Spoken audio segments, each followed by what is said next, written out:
সুপ্রিয় শিক্ষার্থীবৃন্দ,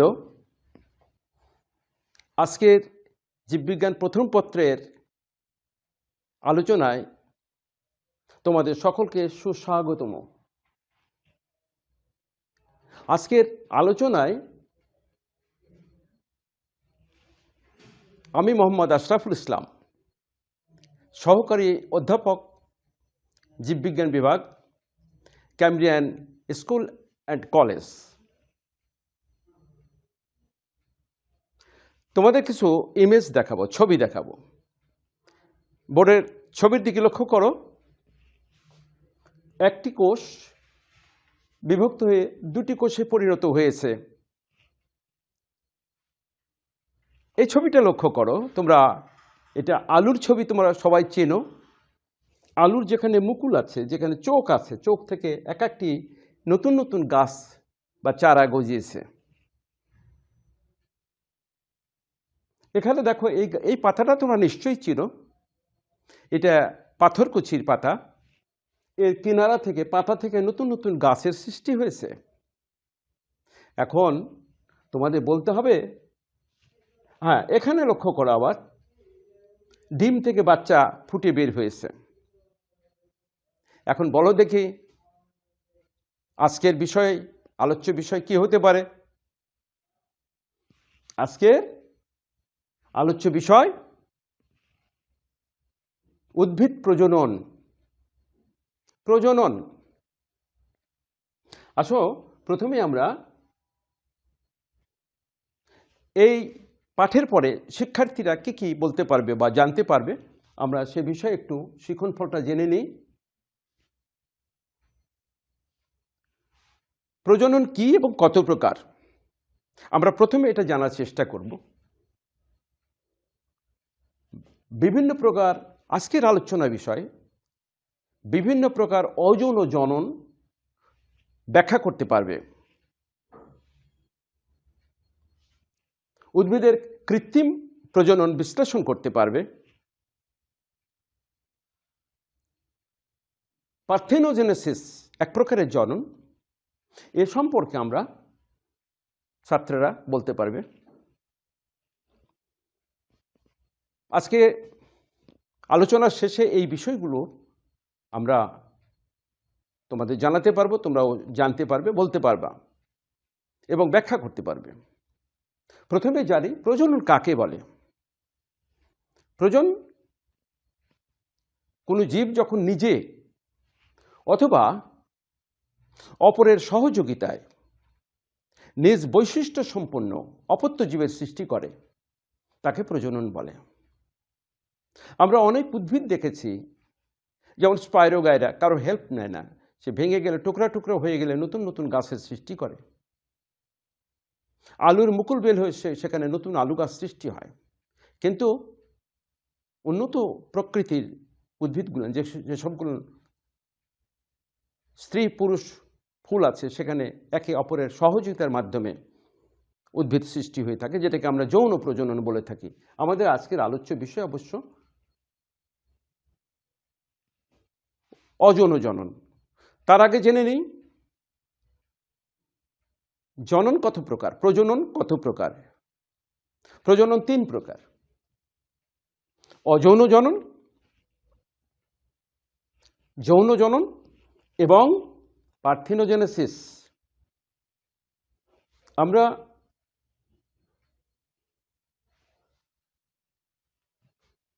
অযৌন জনন আজকের আলোচ্য বিষয়। তো প্রথমে জেনে নিই অযৌন জনন কাকে বলে। পুংগ্যামেট ও স্ত্রীগ্যামেটের মিলন ছাড়া,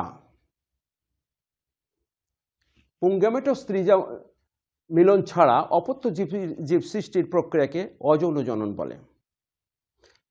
মনে রাখবা, পুংগ্যামেট ও স্ত্রীগ্যামেটের মিলন ছাড়া বংশবিস্তারের যতগুলো প্রক্রিয়া আছে, সবগুলোকে আমরা বলবো অযৌন জনন। এই অযৌন জননকে আমরা দুই ভাগে ভাগ করতে পারি। একটি রেণু বা স্পোর উৎপাদনের মাধ্যমে। প্রথম নাম্বারটা হলো রেণু বা স্পোর উৎপাদনের মাধ্যমে। তোমরা ফার্ন গাছ চিনো, এটা ফার্নের স্পোরাঞ্জিয়াম রেণুস্থলে এর ভিতরে যে মাতৃকোষ ছিল বা আছে, সেই মাতৃকোষটি মায়োসিস প্রক্রিয়ায় বিভক্ত হয়ে হ্যাপ্লয়েড স্পোর সৃষ্টি হয়েছে। হ্যাপ্লয়েড স্পোর মাটিতে পড়ার পরেই গ্যামেটোফাইট উদ্ভিদের সৃষ্টি হবে। তাহলে স্পোরের মাধ্যমে এখানে বংশবিস্তার হলো। আর একটি উদ্ভিদ দেখো, এখানে একটা ছত্রাক দেখো। এটা কি ছত্রাক? এটা জানার কথা আমাদের। এটার নাম হচ্ছে পেনিসিলিয়াম। পেনিসিলিয়াম ছত্রাকের মাথায় যে কনিডিওফোর আছে, এই কনিডিওফোরের মাথায় কনিডিওস্পোর বা রেণু উৎপন্ন হয়েছে। রেণুগুলো উপযুক্ত পরিবেশে যখন পড়বে, সেখান থেকে আবার নতুন নতুন পেনিসিলিয়াম ছত্রাক সৃষ্টি হবে। এভাবে নিম্ন শ্রেণীর অনেক উদ্ভিদই সেখানে স্পোর বা রেণু সৃষ্টির মাধ্যমে বংশবিস্তার করে থাকে।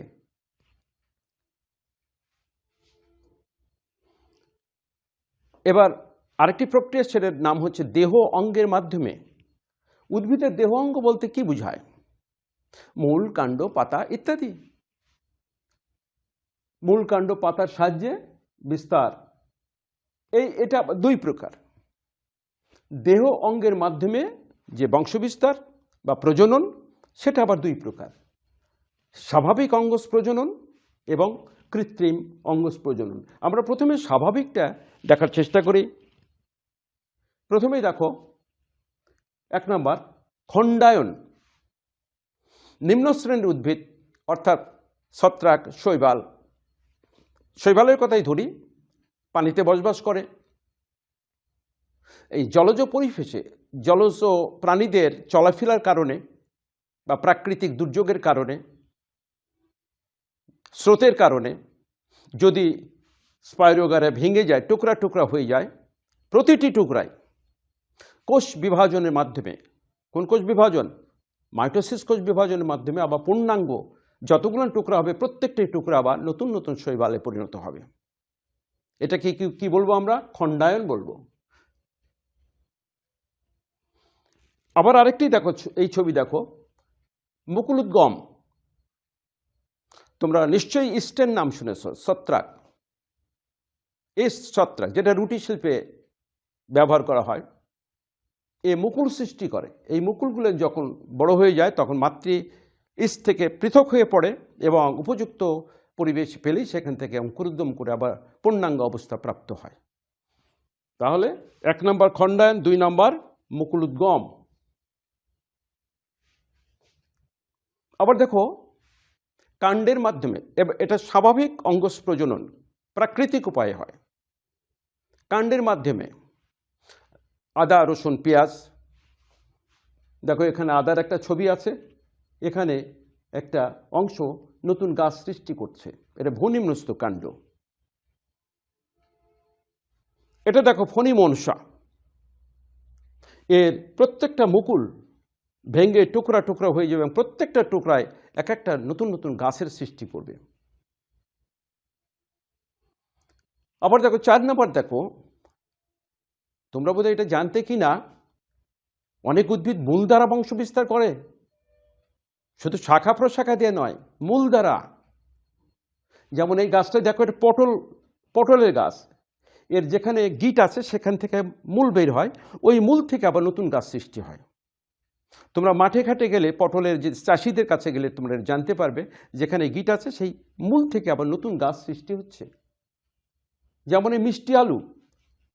আচ্ছা, মিষ্টি আলু এবং গোল আলুর মধ্যে তফাৎ হচ্ছে, গোল আলু কাণ্ডের চোখ থাকে, চোখ থেকে আমি প্রথমে ছবিতে দেখিয়েছি, ওই কাণ্ড থেকে, চোখ থেকে আবার নতুন নতুন গাছ সৃষ্টি হয়। আর কিন্তু মিষ্টি আলু কিন্তু মূল, এই মূলটাকে যদি মাটির মধ্যে লাগানো যায়, তাহলে নতুন নতুন গাছ সৃষ্টি হবে। আবার দেখো, এ পাতাটা আমরা চিনি না এমন মানুষ নেই, কিন্তু প্রত্যেকে আমরা চিনি, পাথরকুচির পাতা। হ্যাঁ, এটা পাথরকুচির পাতা। যেখানে পড়বে তার দেখো কিনার থেকে অনেকগুলো গাছ বের হয়েছে, অর্থাৎ পাতায় বংশ বিস্তার করতেছে, প্রজনন করতেছে। এসবগুলোরই স্বাভাবিক বংশ বিস্তার। এটা চিনো তোমরা? এটা হচ্ছে থানকুনি একটু ভিজা ভিজা মাটি, কাদা মিশ্রিত মাটি, এরকম জায়গাতে হয়। এর কিছু অংশ মাটির নিচে থাকে, কিছু অংশ বাতাসে থাকে, মাটির উপরে থাকে। এই জন্য এটাকে বলা হয় অর্ধবায়বীয় কাণ্ড। এ দেখো প্রতিটি পর্বত থেকে অনেক শিকড় বের হচ্ছে। আমরা যদি দুই ভাগ করে দিই, যতগুলো টুকরা হবে প্রত্যেকটাই আলাদা আলাদা নতুন নতুন উদ্ভিদ সৃষ্টি করবে এই অর্ধবায়বীয় কাণ্ডের সাহায্যে। আবার দেখো স্বাভাবিক কাণ্ড, এটা তো ভূনিম্নস্থ, অর্ধবায়বীয়, এই সমস্ত কাণ্ডের কথা আমরা জানলাম। এখন দেখো স্বাভাবিক কাণ্ডও আছে। এটা তো আমরা জানি, আখ, কুষার আমরা বলে থাকি। এই কৃষকেরা যখন মাঠে লাগায়, তোমাদের এলাকায় তো দেখবে যে যে এর পিস পিস করে, খণ্ড খণ্ড করে, প্রতিটি খণ্ডের যেখানে গিট আছে সেখানটায় নতুন নতুন গাছ বের হয়। তাহলে স্বাভাবিক কাণ্ড থেকেও আমরা বংশবিস্তার দেখতে পেলাম। এবং আর এক ধরনের কাণ্ড, পাতার কক্ষে থাকে মুকুল। এই মুকুল, কোনো কোনো গাছের মুকুল খাদ্য সঞ্চয় করে গোলাকৃতি হয়, স্ফীত হয়। এটা আমরা এই গাছটাকে চিনি, এটাকে বলা হয় গাছ আলু, সঞ্চয় মুকুল। এই মুকুলটাই আবার যদি মাটিতে রোপণ করা যায় তাহলে সেখান থেকে নতুন গাছ বের হবে। এতক্ষণ ধরে যে আমরা যতগুলো আলোচনা করলাম, এই সবগুলো ছিল স্বাভাবিক অঙ্গজ প্রজনন।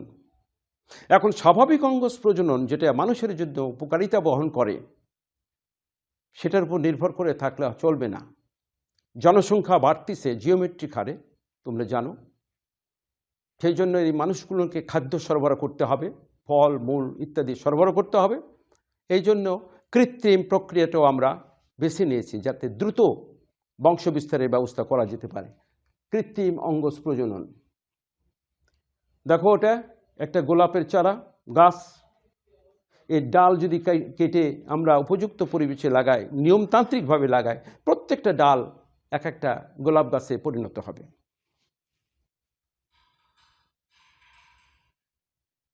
এটা কি গুটি কলম, আম গাছে গুটি কলম লাগানো হয়। এর জন্য পরিমাণ মতো একটা কচি ডাল বেছে নেওয়া হয়, একটা নির্দিষ্ট জায়গায় খুব ধারালো ছুরি দিয়ে এর বাকলটাকে গোল আকৃতি করে কাটা হয়। কাটার পরে সেখানে গোবর মিশ্রিত মাটি সুন্দর করে প্রলেপ দেওয়া হয়, দিয়ে চট বা বস্তা দিয়ে ওর উপরে বেঁধে দেওয়া হয়। বেঁধে দেওয়ার পর উপরে কোনো মাটির পাত্র টাঙ্গিয়ে তার তলাতে ছোট্ট একটা ছিদ্র করে একটা দড়ির মতো কিছু ঢুকিয়ে দিয়ে এর সাথে যদি যোগাযোগ রক্ষা করা যায়, তাহলে ওই ভিজা দড়িটা সবসময় ভিজিয়ে রাখবে। কয়েক মাস পর লক্ষ্য করলে দেখা যাবে যে এই বস্তা ভেদ করে শিকড় বেরিয়ে আসছে। যখন শিকড় বেরিয়ে আসবে, মূল বেরিয়ে আসবে, তখন তার নিচের দিক থেকে, এই জায়গা থেকে আমরা আস্তে আস্তে কাটবো। কাটার পরে নতুন জায়গাতে যদি রোপণ করা যায়, তাহলে একটা আলাদা একটা গাছের সৃষ্টি হবে, অর্থাৎ বংশবিস্তার হবে। এটা দেখো পুদিনার গাছ, আঙ্গুরের গাছ, যেটা মাটির সন্নিকটে থাকে। সেই ডালটাকে আমরা টেনে নিচে নামিয়ে একটা মাটির গর্ত করে একটা খুঁটির সাহায্যে খুব সুন্দর করে বেঁধে দিব, যাতে নড়াচড়া করতে না পারে। এরপর আমরা এটাকে মাটিতে সুন্দর করে ঢেকে দিব। কয়েক মাস পর দেখা যাবে যে এই মাটির ভিতরে যে অংশটা আছে, এই দিক থেকে মূল বের হয়েছে, অনেক অসংখ্য মূল বের হয়েছে। এরপরে যদি এর গোড়ার দিকে আমরা কেটে নিই, নিয়ে ওই যেটা প্যারেন্ট উদ্ভিদ সেখান থেকে আলাদা করে নিয়ে যে যদি ভিন্ন জায়গাতে রোপণ করি, তাহলে নতুন একটি গাছ তৈরি হবে। এটাও বংশবিস্তার। এটা দেখো জোড় কলম, জাম গাছ, আম গাছ জোড় কলম লাগানো হয়। এর জন্য টবে আগেই একটি গাছ রোপণ করে নেওয়া হয়। গাছটা যখন পরিমাণ মতো বেড়ে যাবে, তখন ঠিক এই গাছের যে টবের গাছটার যতটুকু মোটা হবে, ঠিক সেই পরিমাণ একটা ডালের সাথে যে বরাবর সুন্দর করে ধারালো ছুরি দিয়ে কেটে নিতে হবে, সিলিয়ে নিতে হবে চামড়াটা, নিয়ে এই দুটি ডালকে সুন্দর করে খুব শক্ত করে বেঁধে দিতে হবে। বেঁধে দিয়ে কয়েক মাস থাকার পর দেখা যাবে যে ডাল দুটে জোড়া লেগে গেছে, এটাকে সেওন বলে। কিন্তু যখন জোড়া লেগে যাবে, এখন এই পুরাতন যে গাছটি, সেই গাছের ডালটা আমরা এখানে এই যে দাগ দেওয়া আছে এখানে আমরা কেটে দিব। দিলে এই গাছটা টবের যে গাছের সাথে ওর অংশটা এখানে এসে সংযুক্ত হয়ে গেল। এখন টবের গাছের যে মাথার দিকে যে অংশটা সেটা আমরা কেটে দিব। তাহলে নিচের দিক থাকলো টবের গাছ, আর মাথার দিকে থাকলো ওই সে পুরাতন আমাদের যেটা এক্সপেক্টেড যে প্রজাতি, যেটা ফল আমরা খেতে চাই, যে গাছটার অংশ নিতে চাই, তার অংশটা উপরে থাকবে। এখন এটাকে আমরা আলাদাভাবে নতুন জায়গাতে রোপণ করলে একটা আলাদা গাছ পেয়ে যাব। তাড়াতাড়ি ফল পাওয়ার জন্য এই বুদ্ধিটা করা হয়। এটা দেখো, চোখ কলম। এটা সাধারণত বড়ই গাছ বা কুল গাছে এটা করা হয়, গোলাপ গাছেও করা হয়। এর যে নরম একটি কাণ্ড সেটা সুন্দর করে কেটে নেওয়া হয়, কেটে নিয়ে একটা ধারালো ছুরি দিয়ে মাঝখানে একটা গ্রুপ তৈরি করা হয়, চোখের মতো দেখতে হয়ে যায়। এখন আরেকটি গাছের সেই একই প্রজাতির অন্য গাছ থেকে যেটা এক্সপেক্টেড, আমরা যেটা আশা করতেছি উন্নত মানের, সেই গাছের ডাল নিয়ে ওর ভিতরে ঢুকিয়ে দিয়ে সুন্দর করে এইভাবে বেঁধে যদি দেওয়া যায়, কিছুদিনের মধ্যে জোড়া লেগে যাবে এবং নতুন একটি গাছের সৃষ্টি হবে। এটাকে কি বলা হয়? চোখ কলম। কারণ কাটা অংশটা দেখতে চোখের মতো, সেই জন্য নাম দেওয়া হয়েছে চোখ কলম। এখন আসো, আমরা দ্রুত গতিতে অল্প সময়ের মধ্যে অসংখ্য চারা তৈরি করতে চাই। উদ্ভিদের বিস্তার কল্পে এই ধরনের সিদ্ধান্ত অনেক সময় সরকার নিয়ে থাকে যে আমরা অল্প সময় এবার এত লক্ষ গাছ আমরা লাগাতে চাই। সেক্ষেত্রে কিন্তু একটা বুদ্ধি আছে। এটা আধুনিক একটি প্রযুক্তি, যেটাকে বলা হয় টিস্যু কালচার। টিস্যু কালচার থেকে যে গাছ তৈরি করা হয়, সেই গাছগুলো একবার ক্লোন হয়ে যায়, হুবহু একই রকম হয়ে যায়, কোনো রকমের পার্থক্য হয় না।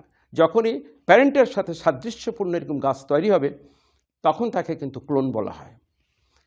তো আমরা টিস্যু কালচারের মাধ্যমে অসংখ্য চারা তৈরি করতে পারি, অর্থাৎ বংশবিস্তার করতে পারি।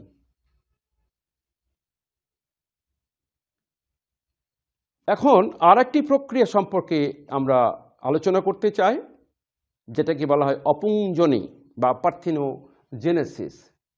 এই ক্ষেত্রে ডিম্বাণুটি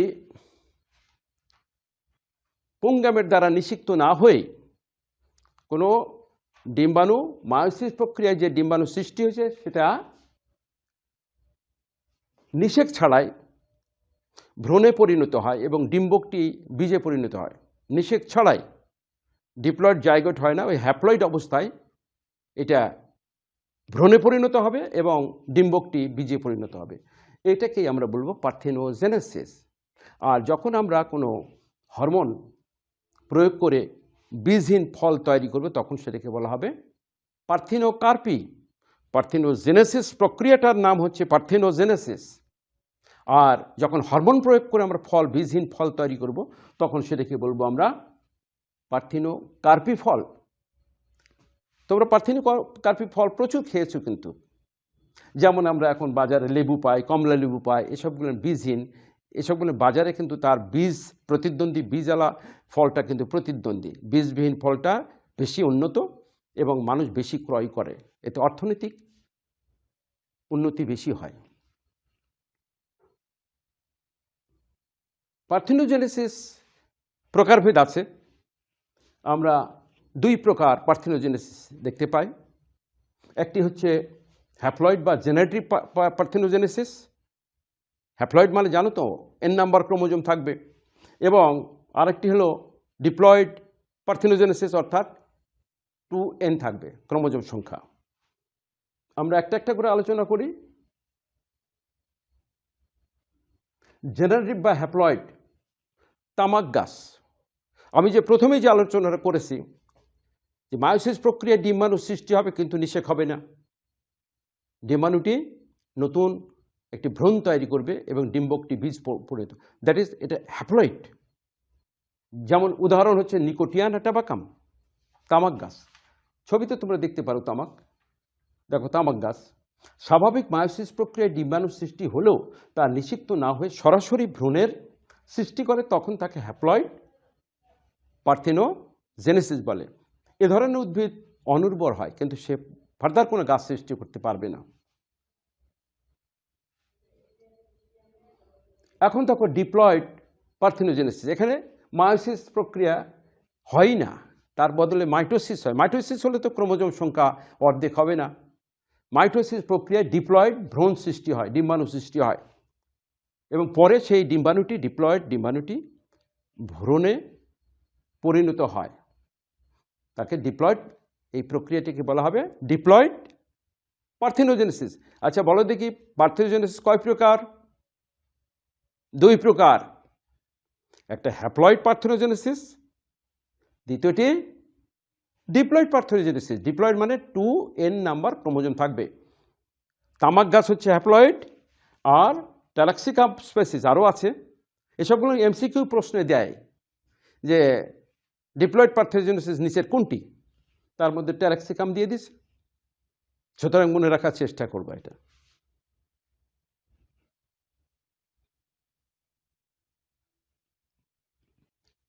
আচ্ছা, এটা এই পার্থেনোজেনেসিস আমাদের কি উপকার করতে পারে, এর গুরুত্ব সম্পর্কে আমরা একটু জানানোর চেষ্টা করি।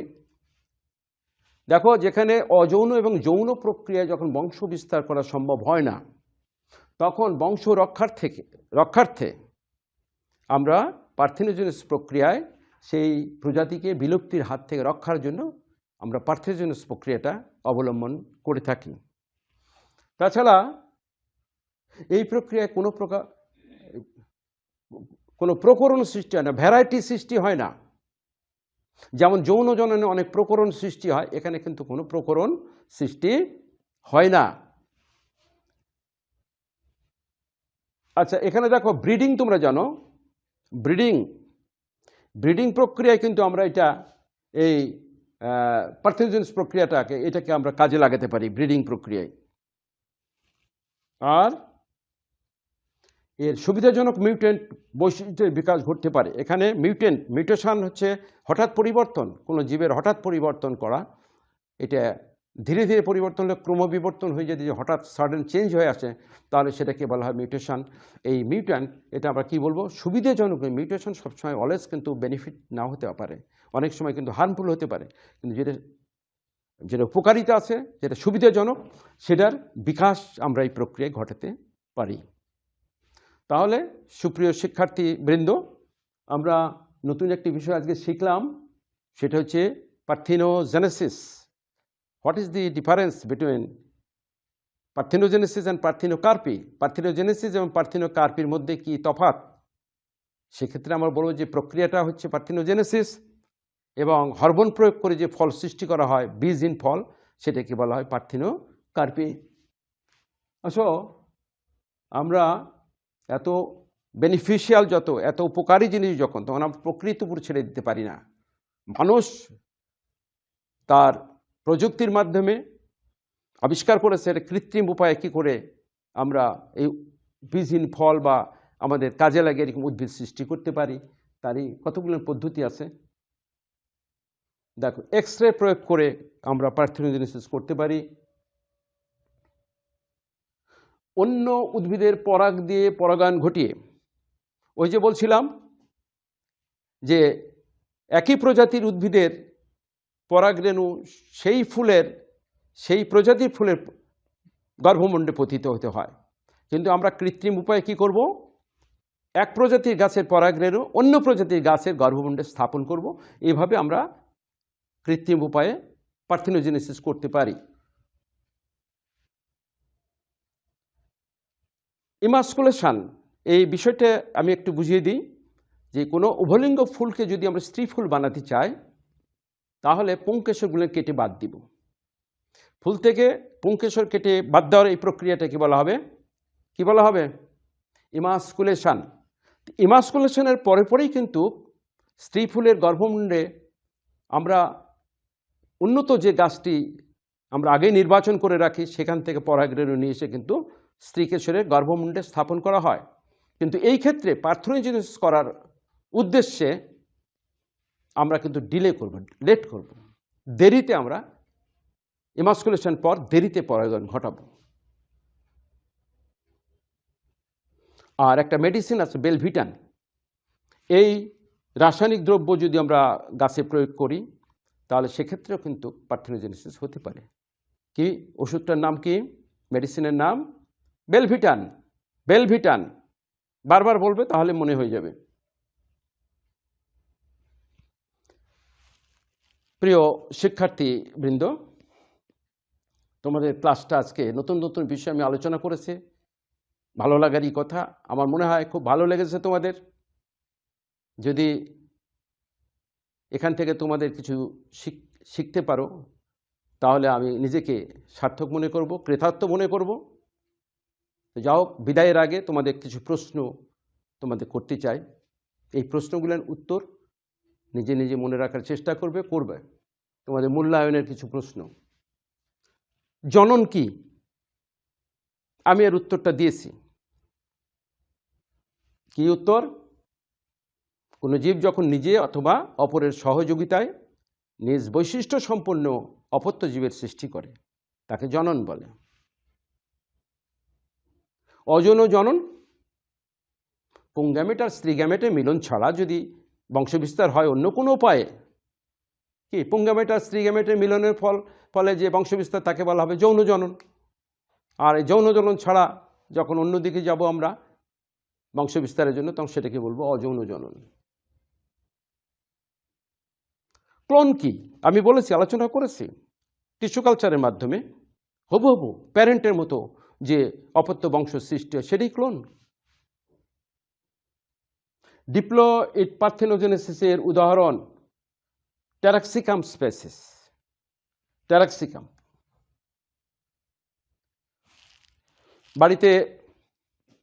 বাড়িতে তোমাদের প্র্যাকটিসের জন্য, পড়ার জন্য কিছু কাজ যা দিব সেটা তোমরা সুন্দরভাবে বাড়িতে এটা অনুশীলন করবে। সেটা পার্থেনোজেনেসিসের গুরুত্ব, এটার অনুশীলনতে আমি দিলাম, এটা তোমরা এটার কাজ করবে।